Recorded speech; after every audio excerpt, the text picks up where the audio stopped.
Our next story takes us to East Asia, where tensions have intensified between China and Japan. The trigger was just one remark about Taiwan. And within days, it has turned into a full-blown diplomatic standoff. Envoys have been summoned, travel warnings have been issued, Coast Guard ships are on the move, and Japan's markets have reacted. So tonight we'll try and break down what happened, why both sides are angry, and why this matters for the entire region.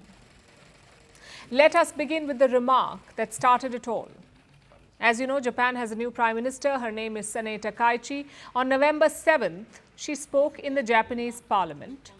She was asked what Japan would do if China attacked Taiwan.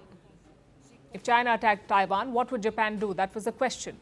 Prime Minister Takaichi said that it would be, and I'm quoting, a survival-threatening situation for Japan, that it could trigger a Japanese military response.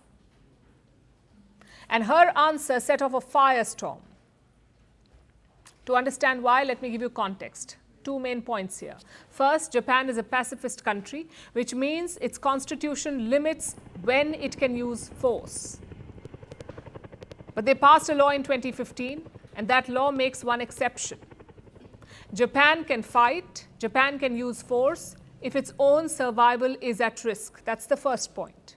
The second point, no Japanese Prime Minister has said it so openly before, has spoken about Taiwan so openly before. Earlier, leaders mostly avoided the subject. They called it strategic ambiguity, which means do not spell out your position and do not provoke Beijing. But Prime Minister Takaichi has spoken about it openly. So China was quick to respond. Beijing summoned the Japanese ambassador and called Prime Minister Takaichi's remarks provocative. A Chinese consul in Osaka went even further. He posted on social media, and I quote, "The dirty neck that sticks itself in must be cut off." The post was later deleted, but the damage was done. Tokyo summoned China's ambassador. It called the comment extremely inappropriate. Beijing then moved to the next pressure point. They issued a travel warning against Japan. Beijing told Chinese citizens to avoid visiting Japan. It said the atmosphere for people-to-people exchanges had been damaged by the Prime Minister's remarks. So Chinese airlines began offering full refunds for flights to Japan.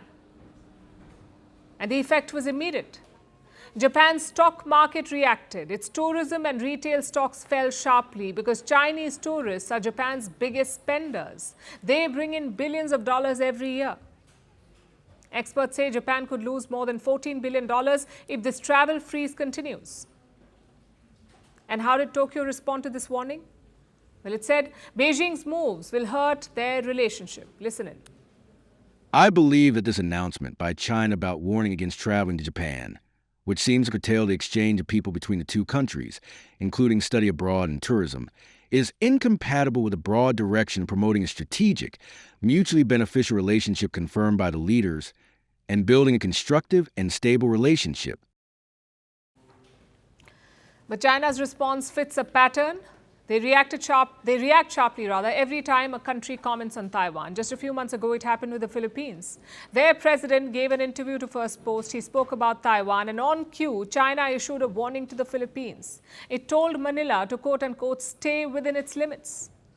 And it's doing the same with Japan now, because Taiwan is an extremely sensitive subject for the Chinese leadership. Beijing considers Taiwan a part of its territory. Its goal is reunification. And it has not ruled out using force to take the island.